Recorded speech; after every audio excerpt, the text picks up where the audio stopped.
Ake ngikhulume nalabaholi abangafuni ukuzwa ngabanye abantu.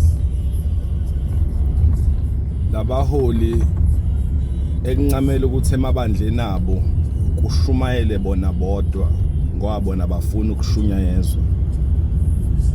Abangayithathi imbono yabanye khosibona bawo mina ngimina. Abathi ncamele kuyekwe if umbono wakhe umuntu ungathathwanga. Ngikhuluma nondlovu kayiphikiswa abangafuni ukufundiswa. Lithi iBhayibheli uJesu wehlika emkhumbini waseyafundisa.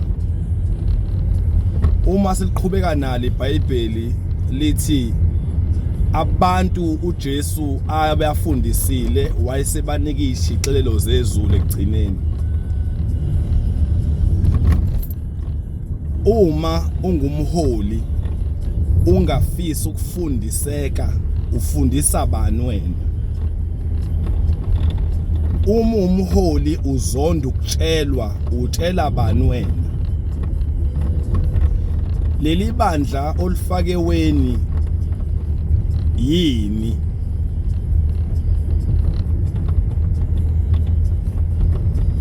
Ingane ikhula ingene esikoleni iqala ifundiswe. Kusuke ngingaziyo ukuthi kufundiswa bani kodwa ekugcineni kugcina sekufundisa uthisha umuntu okwazi ukufundisa nabanye futhi. Sinenkinga yokuhamba phezulu kwenhlakanhlaka ngoba asifuni ukufundiseka. Vumela ukutshelwa ukuze nawe uzotshela bakho.